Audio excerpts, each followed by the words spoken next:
നാരായണം നമസ്കൃത്യ നരം ചൈവ നരോത്തമം ദേവീം സരസ്വതി വ്യാസം തതോ ജയമുദീരയേത്. എല്ലാവർക്കും നമസ്കാരം. മഹാഭാരതം സഭാപർവം. ഭീമന്റെ ദൃഢപ്രതിജ്ഞ. ദ്രൗപദി വസ്ത്രാക്ഷേപം കണ്ടപ്പോൾ ഭീമൻ ദോഷാകുലനായി. മേഘനിർജ്ജരം പോലെയുള്ള ശബ്ദത്തിൽ അവൻ അലറി, ലോകമെമ്പാടുമുള്ള ക്ഷത്രിയന്മാരെ, നിങ്ങൾ എൻ്റെ ശബ്ദം കേട്ടുകൊള്ളുവിൻ. പാപിയും ദുർബുദ്ധിയും ഭരതകുലത്തിലെ അധമനുമായി ദുഷ്ടന്റെ മാർത്തട്ട് പോരിൽ പിളർന്ന് ഇവന്റെ രക്തം ഞാൻ കുടിക്കും. ഇത് സത്യം. സഭാവാസികൾ ഭീമനെ അഭിനന്ദിച്ചു. ദുശാസനൻ അതിന് അർഹനാണെന്ന് ചിലർ വിളിച്ചു പറഞ്ഞു. ജനങ്ങൾ പ്രക്ഷുബ്ധരായി. അവർ ധൃതരാഷ്ട്രരോട് വിളിച്ചു പറഞ്ഞു, ദ്രൗപദിയോട് നീതി കാട്ടുക, അവളുടെ ചോദ്യത്തിന് മറുപടി പറയുക. സഭാരംഗം പ്രക്ഷുബ്ധമാകുന്നത് കണ്ടപ്പോൾ പാഞ്ചാലിയെ അകത്തേക്ക് കൊണ്ടുപോകാനായി ദുര്യോധനൻ നിർദ്ദേശം കൊടുത്തു. ദുശാസനൻ വീണ്ടും ദ്രൗപദിയെ പിടിച്ചു വലിക്കാൻ ഒരുമ്പെട്ടു. പാഞ്ചാലി ഒരു പുലിയെപ്പോലെ ചീറിക്കൊണ്ട് പറഞ്ഞു, ദുഷ്ട, എന്നെ തൊട്ടുപോകരുത്. നീ എന്തു വിചാരിച്ചു? ഞാൻ അഗതിയെന്നോ? ശ്രീകൃഷ്ണ പരമാത്മാവിൻ്റെ അകമഴിഞ്ഞ അനുഗ്രഹം നേടിയ ഞാൻ അഗതിയല്ല. കള്ളച്ചൂതിൽ തോറ്റെങ്കിലും വീരശൂര പരാക്രമികളായ പാണ്ഡവന്മാരുടെ പത്നിയായ ഞാൻ അബലയുമല്ല. അല്ലയോ കൗരവന്മാരെ, മറ്റു സഭാവാസികളെ, എന്നെ കലനായി ദുശാസനൻ ഇവിടെ വലിച്ചിഴച്ചു കൊണ്ടുവന്നപ്പോൾ നിങ്ങളെ വന്ദിക്കാൻ കഴിയാത്തതിന് ക്ഷമിക്കണം. ഞാൻ നിങ്ങളെയെല്ലാം വന്ദിക്കുന്നു. എൻ്റെ ചോദ്യത്തിന് നിങ്ങൾ ആരും മറുപടി പറഞ്ഞില്ല. ഞാൻ നിങ്ങളോട് വീണ്ടും ചോദിക്കുന്നു, ഞാൻ ദാസിയോ ജിതയോ അജിതയോ? നിങ്ങൾ പറയൂ. ദുര്യോധനൻ, ഹേ പാഞ്ചാലി, നിന്റെ ചോദ്യത്തിന് നിന്റെ ഭർത്താക്കന്മാരായ ഭീമൻ, അർജുനൻ, നകുലൻ, സഹദേവൻ എന്നിവർ മറുപടി പറയട്ടെ. യുധിഷ്ഠിരൻ അവരുടെ നാഥനല്ലെന്ന് ഈ സഭാമധ്യത്തിൽ വെച്ച് നിനക്ക് വേണ്ടി പറഞ്ഞാൽ നിന്നെ വിട്ടയക്കാം. ഭീമൻ, മഹാനായ ധർമ്മരാജാവ് ഞങ്ങളുടെ കുലത്തിൻ്റെ ഗുരുവാണ്. അദ്ദേഹം ഞങ്ങളുടെ സ്വാമി ആയതുകൊണ്ടാണ് ഇവിടെ നടന്നതെല്ലാം ഞങ്ങൾ പൊറുക്കുന്നത്. ഇദ്ദേഹം തോറ്റതായി കരുതിയാൽ ഞങ്ങളും തോറ്റത് തന്നെ. ദ്രൗപദിയുടെ തലമുടിക്ക് ചുറ്റിപ്പിടിച്ചവൻ ഇപ്പോഴും ഭൂമിയിൽ കാലുകുത്തി നിൽക്കുന്നത് ഈ ഞാൻ എൻ്റെ ജ്യേഷ്ഠനെ ആദരിക്കുന്നത് കൊണ്ട് മാത്രമാണ്. ഭീമൻ പറഞ്ഞു കേട്ട് യുധിഷ്ഠിരൻ നിശ്ചേഷ്ടനായി നിന്നതേയുള്ളൂ. അപ്പോൾ ദുര്യോധനൻ യുധിഷ്ഠിരനെ നോക്കി പറഞ്ഞു, ഭീമനും അർജുനനും നകുല സഹദേവന്മാരും നിന്റെ ചൊൽപ്പടിയിൽ നിൽക്കുന്ന നിലയ്ക്ക് ഇനി നിന്റെ അഭിപ്രായം മാത്രമേ അറിയേണ്ടതായിട്ടുള്ളൂ. നീ പറയൂ, അവൾ ദാസിയോ അദാസിയോ എന്ന്. ഇത്രയും പറഞ്ഞിട്ട് ഐശ്വര്യമതത്താൽ മോഹിതനായ ധാർത്തരാഷ്ട്രൻ പാഞ്ചാലിയെ നോക്കി പുഞ്ചിരിച്ചുകൊണ്ട് തൻ്റെ ഇടത്തെ തുട നഗ്നമാക്കി തുടയിൽ തട്ടിക്കൊണ്ട് വിജയഭാവത്തിൽ ഭീമസേനനെ നോക്കി ചിരിച്ചു. ഇത് കണ്ടപ്പോൾ കത്തിജ്വലിക്കുന്ന കോപത്തോടെ രക്തരൂക്ഷിതമായ കണ്ണുകൾ തെളിച്ച് ആ സഭ മുഴുവൻ നടുങ്ങത്തക്കവണ്ണം ഗർജിച്ചുകൊണ്ട് ഭീമൻ പറഞ്ഞു, എടാ ദുര്യോധന, യുദ്ധത്തിൽ നിന്റെ ഈ തുട ഞാൻ എൻ്റെ ഗത കൊണ്ട് അടിച്ചുടയ്ക്കാതിരുന്നാൽ എനിക്ക് പുതുലോകം ലഭിക്കാതെ പോകട്ടെ. കാര്യങ്ങൾ ഒരു തീരുമാനത്തിലും എത്താതെ ധർമ്മത്തിൻ്റെ സൂക്ഷ്മാവസ്ഥയെക്കുറിച്ച് ഇത്തരം വാദപ്രതിവാദം നടന്നുകൊണ്ടിരിക്കെ ധൃതരാഷ്ട്രൻ്റെ കൊട്ടാരത്തിൽ ഭയങ്കരമായ ദുസ്സഹനങ്ങൾ ഉണ്ടായി. പവിത്രമായ സ്ഥാനങ്ങളിൽ കുറുക്കന്മാർ കയറി ഓരിയിട്ടു. അസംഖ്യം കഴുതകൾ കരഞ്ഞു. സമന്തീനികളായ കഴുകന്മാർ ചുറ്റിപ്പറന്ന് ഭീകരമായ ശബ്ദം കേട്ട് ഗാന്ധാരി ഭയപ്പെട്ട് നടുങ്ങി. അവർ വിവരമെല്ലാം ധൃതരാഷ്ട്രനെ അറിയിച്ചു. അദ്ദേഹവും ഭയചകിതനായി. ധൃതരാഷ്ട്രരുടെ വരപ്രസാദം. ധൃതരാഷ്ട്രൻ ദുര്യോധനനെ ശാസിച്ചുകൊണ്ട് പറഞ്ഞു, എടാ ദുര്യോധന, നിന്റെ ദുർബുദ്ധി കൊണ്ട് എല്ലാം നശിക്കാൻ പോകുന്നു. ഗുരുശ്രേഷ്ഠന്മാർ നിറഞ്ഞിരിക്കുന്ന ഈ സ്ഥലത്തിൽ വെച്ച് ദ്രൗപദിയെക്കുറിച്ച് തർക്കിക്കുകയോ? നിനക്ക് നിന്റെ ദുർഭാഷണം. മകളെ പാഞ്ചാലി, നീ എൻ്റെ സ്നുഷകളിൽ വെച്ച് ഏറ്റവും ശ്രേഷ്ഠയും സാധിയും ധർമ്മിഷ്ഠയുമാണ്. നിന്റെ ആഗ്രഹം എന്താണ്? ദ്രൗപദി, പ്രഭോ, ശ്രീമാനും ധർമ്മിഷ്ഠനുമായ യുധിഷ്ഠിരൻ അദാസനാകണം എന്നാണ് ഞാൻ അഭ്യർത്ഥിക്കുന്നത്. ധൃതരാഷ്ട്രൻ, നിന്റെ അഭ്യർത്ഥന സഫലമായിരിക്കുന്നു. നിനക്കിനിയും എന്താണ് ആഗ്രഹം? പറയൂ, അതും ഞാൻ സാധിച്ചു തരാം. ദ്രൗപദി, രഥങ്ങളോടും ആയുധങ്ങളോടും കൂടി ഭീമാർജുനന്മാരും നകുല സഹദേവന്മാരും ദാസ്യത്തിൽ നിന്നൊഴിഞ്ഞ് സ്വതന്ത്രരാകണമെന്ന് അഭ്യർത്ഥിക്കുന്നു. ധൃതരാഷ്ട്രൻ, അങ്ങനെ ഭവിക്കട്ടെ. മകളെ, 2 വരം കൊണ്ട് ഞാൻ തൃപ്തനല്ല. 3ാമതും വരം വാങ്ങുക. എന്താണ് നിന്റെ അടുത്ത ആഗ്രഹം? ദ്രൗപദി, മഹാരാജാവേ, ലോകം ധർമ്മത്തെ നശിപ്പിക്കും. അതിന് ഞാൻ ഒരുങ്ങുന്നില്ല. വൈശ്യന് 1 വരം, ക്ഷത്രിയ സ്ത്രീകൾക്ക് 2 വരം, രാജാക്കന്മാർക്ക് 3 വരം, ബ്രാഹ്മണന് 100 വരം എന്നാണല്ലോ ശാസ്ത്രോക്തം. നിയമം ലംഘിക്കുവാൻ ഞാൻ ആഗ്രഹിക്കുന്നില്ല. കഷ്ടത്തിൽപ്പെട്ട എൻ്റെ ഭർത്താക്കന്മാർ സത്കർമ്മങ്ങൾ മൂലം ശ്രേയസ് നേടാൻ സ്വയം പ്രാപ്തരാകും. യുധിഷ്ഠിരൻ ധൃതരാഷ്ട്രയുടെ മുമ്പാകെ എത്തി പാദത്തിൽ തൊട്ട് വന്ദിച്ച് കൈകൂപ്പി നിന്നു.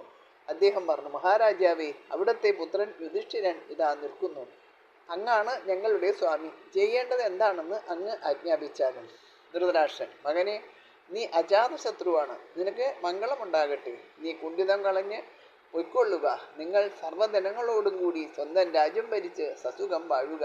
ഉണ്ണി യുധിഷ്ഠിര, നീ ധർമ്മത്തിൻ്റെ സൂക്ഷ്മമായ ഗതി കണ്ടവനാണ്. ശ്രേഷ്ഠനായ നീ സഭയിൽ വെച്ച് മര്യാദ ലംഘിക്കാതെ വർത്തിച്ചു. ദുര്യോധനൻ പ്രവർത്തിച്ച അവിവേകം നീ മനസ്സിൽ വെക്കരുത്. ഗാന്ധാരിയായ അമ്മയെയും ഗുണകാംക്ഷിയായ വൃദ്ധനായി കുരുടനെയും നീ ഓർക്കണം. നിന്നിൽ ധർമ്മവും പാർത്ഥനിൽ ധൈര്യവും ഭീമനിൽ പരാക്രമവും പുരുഷവ്യാക്രമായ നകുല സഹദേവന്മാരിൽ ശ്രദ്ധയും ഗുരു ശുശ്രൂഷയും വിളങ്ങുന്നു. നിങ്ങൾ ഇന്ദ്രപ്രസ്ഥത്തിലേക്ക് പൊയ്ക്കൊള്ളുക. ഇപ്രകാരം ധൃതരാഷ്ട്രരുടെ ആശീർവാദം വാങ്ങി ഗുരുക്കന്മാരെയും ശ്രേഷ്ഠജനങ്ങളെയും വന്ദിച്ച് യുധിഷ്ഠിരൻ സഹോദരന്മാരോടും പാഞ്ചാലിയോടും കൂടി സന്തുഷ്ടരായി ഇന്ദ്രപ്രസ്ഥത്തിലേക്ക് പോയി. ഇനി വനവാസം എന്ന അധ്യായം. ദുര്യോധനൻ ആഗ്രഹിച്ചതൊക്കെ കയ്യിൽ കിട്ടി. എന്നാൽ അത് സ്വപ്നത്തിൽ ലഭിച്ചതുപോലെ ആയിത്തീർന്നു. ഇപ്പോൾ ഒന്നും കയ്യിലില്ല. എല്ലാം അതിൻ്റെ ഉടമസ്ഥന്മാരുടെ കൈവശം തന്നെ ഇരിക്കുന്നു. അവർ വന്നതുപോലെ തന്നെ മടങ്ങിപ്പോവുകയും ചെയ്തു. ദുര്യോധനനും ദുശാസനനും കർണനും ശകുനിയും ഒരുമിച്ചു കൂടി ആലോചനയായി. കഷ്ടപ്പെട്ട് നേടിയ ധനമൊക്കെ അന്ധനായ കിഴവൻ കളഞ്ഞു കുളിച്ചിരിക്കുന്നു. അത് എങ്ങനെയും തിരിച്ചെടുക്കണം. അതിനെന്താണ് വഴി? ദുര്യോധനൻ്റെ ദുഷ്ട പദ്ധതി. ധൃതരാഷ്ട്രരുടെ ഹൃദയത്തിൽ പാണ്ഡവന്മാരോട് വിരോധമുണ്ടെന്ന് ദുര്യോധന പ്രവൃത്തികൾക്ക് ബോധ്യമുണ്ട്. സാഹചര്യത്തിൻ്റെ പ്രേരണ കൊണ്ട് മാത്രമാണ് എല്ലാം പാണ്ഡവന്മാർക്ക് മടക്കിക്കൊടുത്തത് എന്നും അവർക്കറിയാം. അതുകൊണ്ട് വീണ്ടും ധൃതരാഷ്ട്രനെ തന്നെ സ്വാധീനിച്ച് എല്ലാം വീണ്ടെടുക്കുന്നതിനുള്ള ഉപായത്തെപ്പറ്റി അവർ ആലോചിച്ചു. അവർ 4 പേരും കൂടി ധൃതരാഷ്ട്രനെ സമീപിച്ചു. ദുര്യോധനൻ പറഞ്ഞു, പ്രിയപ്പെട്ട അച്ഛ, എന്ത് അവിവേകമാണ് അങ്ങ് ചെയ്തത്? ദേവാചാര്യനായ ബൃഹസ്പതി ദേവേന്ദ്രനോട് പറഞ്ഞ നീതിഭാഷണം അങ്ങ് കേട്ടിട്ടില്ലേ? ഏതുപായം പ്രയോഗിച്ചായാലും ശത്രുക്കളെ കൊല്ലണം എന്ന്. പാണ്ഡവന്മാർ നമുക്കെതിരായിട്ട് പത്തി വിടർത്തി നിൽക്കുന്ന സർപ്പങ്ങളാണ്. അങ്ങനെയുള്ള സർപ്പങ്ങളെ നാം ഇപ്പോൾ നോവിക്കുകയും കൂടെ ചെയ്തിരിക്കുന്നു. അവ നമ്മളെ കൊത്തി വിഴുങ്ങാതിരിക്കുമോ? അതുകൊണ്ട് നമ്മുടെ സ്വയം രക്ഷയെ കരുതി അവരെ കൊന്നില്ലെങ്കിലും അവരുടെ വിശപ്പല്ലെങ്കിലും പറിച്ചെടുക്കണം. അതിന് അച്ഛൻ സമ്മതിച്ചില്ലെങ്കിൽ ഞാനും എൻ്റെ അനുജന്മാരും പാണ്ഡവ സർപ്പങ്ങളുടെ കടിയേറ്റ് അപമൃത്യു അടയും. അങ്ങനെ സംഭവിക്കുന്നത് അച്ഛന് ഇഷ്ടമാണോ? അവരെല്ലാം പ്രതികാരം ചെയ്യുമെന്ന് ശപഥം ചെയ്തിട്ടാണ് തേരിൽ കയറിയത്. പാഞ്ചാലിയോട് നാം ചെയ്തത് അവരാരെങ്കിലും പൊറുക്കുമെന്ന് അച്ഛൻ വിചാരിക്കുന്നുണ്ടോ? അവർ ഇന്ദ്രപ്രസ്ഥത്തിൽ ചെന്നാൽ ഉടനെ തന്നെ നമ്മോട് യുദ്ധം ചെയ്യാനുള്ള തയ്യാറെടുപ്പായിരിക്കും ചെയ്യുന്നത്. അവർ നേരിട്ട് പോരിന് തയ്യാറായാൽ അവരെ എതിർക്കാനുള്ള കരുത്ത് നമുക്കുണ്ടോ? അച്ഛന് ഞങ്ങളുടെ നിലനിൽപ്പിൽ താല്പര്യമുണ്ടെങ്കിൽ ഉടനെ തന്നെ വേണ്ടത് പ്രവർത്തിക്കണം. ഇനിയും വൈകിയിട്ടില്ല. ധൃതരാഷ്ട്രൻ വീണ്ടും പുത്രവാത്സല്യത്തിൻ്റെ ചുഴിയിൽപ്പെട്ടു. അദ്ദേഹം ചോദിച്ചു, ഞാനിപ്പോൾ എന്തു വേണമെന്നാണ് നീ പറയുന്നത്? ദുര്യോധനൻ, വനവാസത്തിന് വേണ്ടിയുള്ള ഒരു ചൂതാട്ടത്തിന് വിളിക്കാം. അച്ഛൻ കൽപ്പിച്ചാൽ യുധിഷ്ഠിരൻ തീർച്ചയായും വരും. ഒരു കരാറോടുകൂടി ചൂത് കളിക്കാം. അവരോ ഞങ്ങളോ ആര് ചൂതിൽ തോറ്റാലും തോറ്റവർ 12 സംവത്സരം വനവാസം ചെയ്യണം. 13ാമത്തെ വർഷത്തിൽ ജനമധ്യത്തിൽ അജ്ഞാതവാസം ചെയ്യണം. ആളെ അറിഞ്ഞാൽ വീണ്ടും 12 വനവാസം ചെയ്യണം. ഇതായിരിക്കണം കരാറ്. അമ്മാവൻ അവരെ നിഷ്പ്രയാസം ചൂതിൽ ജയിക്കും. 13 വർഷത്തെ വ്രതം കഴിഞ്ഞ് വരുമ്പോൾ നമുക്കവരെ നിശ്ശേഷം തോൽപ്പിക്കുകയും ചെയ്യാം. അതിനുള്ള കരുത്ത് അതിനിടയിൽ നമുക്ക് സമ്പാദിക്കാൻ കഴിയും. ധൃതരാഷ്ട്രൻ സമ്മതിച്ചു. അദ്ദേഹം പറഞ്ഞു, അവർ ഇപ്പോൾ വളരെ ദൂരത്ത് എത്തിയിട്ടുണ്ടാവും. എങ്കിലും അവരെ ഇങ്ങോട്ട് വിളിച്ചു കൊണ്ടുവരിക. കളി ഒരിക്കൽ കൂടി നടക്കട്ടെ. വീണ്ടും ചൂത്. ധൃതരാഷ്ട്രൻ്റെ ഈ തീരുമാനം കേട്ടപ്പോൾ എല്ലാവരും രണ്ടാമതൊരു ചൂതാട്ടം നടത്തുന്നതിൽ നിന്ന് വിരമിക്കണമെന്ന് അദ്ദേഹത്തെ ഉപദേശിച്ചു. പുത്രസ്നേഹം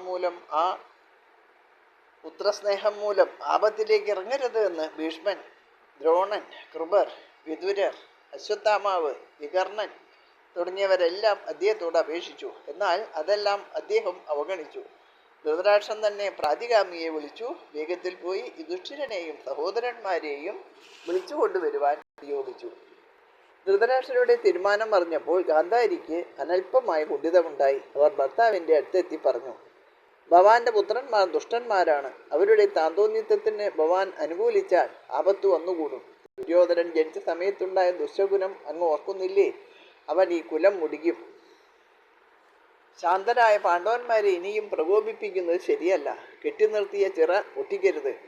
കെട്ടടങ്ങിയ അഗ്നി വീണ്ടും ജ്വലിപ്പിക്കരുത്. വിജ്ഞനും വൃദ്ധനുമായ അങ്ങ് ഒരിക്കലും ബാലനെ പോലെ ആകരുത്. അങ്ങയുടെ പുത്രന്മാരെ അങ്ങ് നിയന്ത്രിക്കുക. അവർ അങ്ങയെ നിയന്ത്രിക്കാൻ ഒരിക്കലും അനുവദിക്കരുത്. ദുഷ്പ്രവൃത്തി കൊണ്ട് നേടുന്ന ധനം നശിക്കും. നല്ല മാർഗത്തിൽ കൂടി നേടുന്ന ഐശ്വര്യവും സമ്പത്തും മാത്രമേ പുത്രപൗത്രന്മാർക്ക് അനുഭവയോഗ്യമാവുകയുള്ളൂ. ഗാന്ധാരിയുടെ സാരോപദേശത്തിന് ധൃതരാഷ്ട്രരുടെ ദുഷ്ടബുദ്ധിയെ നേർവഴിക്കാക്കാൻ കഴിഞ്ഞില്ല.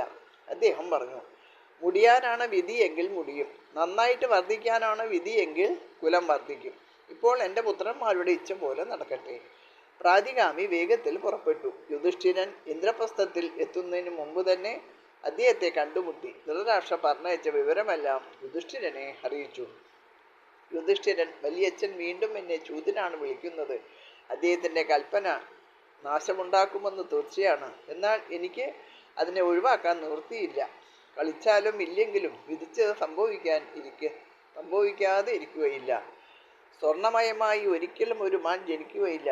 എന്നിട്ടും ശ്രീരാമൻ അതിൽ ഭ്രമിച്ചു. ഒരു കാര്യം തീർച്ചയാണ്, പരാജയത്തിനുള്ള കാലം വന്നാൽ മനുഷ്യൻ്റെ ബുദ്ധിയൊക്കെ മാറിപ്പോകും. യുധിഷ്ഠിരൻ അഞ്ജന്മാരോടും അമ്മയോടും പാഞ്ചാലിയോടുമൊപ്പം ഹസ്തിനപുരിയിലേക്ക് മടങ്ങി. അവരെ കണ്ടപ്പോൾ ഭീഷ്മൻ, വിതുരൻ, ദ്രോണൻ, കൃപൻ തുടങ്ങിയവർ അഗാധമായി വ്യസനിച്ചു. ചൂതാട്ടത്തിനുള്ളതെല്ലാം സഭയിൽ ഒരുക്കി വെച്ചിട്ടുണ്ടായിരുന്നു. യുധിഷ്ഠിരൻ സഭയിൽ പ്രവേശിച്ചു. ശകുനി പറഞ്ഞു, ധൃതരാഷ്ട്രൻ നിങ്ങൾക്ക് സകല സമ്പത്തും വിട്ടുതന്നു. അത് നന്നായി. ഇത്തവണ പ്രത്യേകമായി ഒരു കരാർ വെച്ചാണ് കളി. 12 കൊല്ലത്തെ വനവാസത്തെ പറ്റി ആസൂത്രണം ചെയ്തിരുന്ന കരാറിൻ്റെ വ്യവസ്ഥകളെല്ലാം വിശദീകരിച്ചിട്ട് ശകുനി പറഞ്ഞു, 13ാമത്തെ വർഷം കഴിഞ്ഞാൽ സ്വന്തം രാജ്യത്ത് വന്ന് തങ്ങളുടെ പങ്ക് കൈവശം വയ്ക്കാം. ഈ നിശ്ചയം 2 കൂട്ടർക്കും തുല്യമാണ്. വരൂ, കളി തുടങ്ങാം. ശകുനിയുടെ പ്രസ്താവന കേട്ടപ്പോൾ സദസ്യർ ഞെട്ടിപ്പോയി. അവർ ഉച്ചത്തിൽ പലതും പറഞ്ഞു. ചൂതു തടയാൻ ശ്രമിച്ചു. എന്നാൽ യുധിഷ്ഠിരൻ അതൊന്നും ചെവിക്കൊണ്ടില്ല. അദ്ദേഹം പറഞ്ഞു, എന്നെപ്പോലെ സ്വധർമ്മപരനായ ഒരു രാജാവ് ചൂതിന് വിളിച്ചാൽ ഞാൻ എങ്ങനെ പിന്മാറും? ശകുനി, ഞാൻ തയ്യാർ. നമുക്ക് കളി തുടങ്ങാം.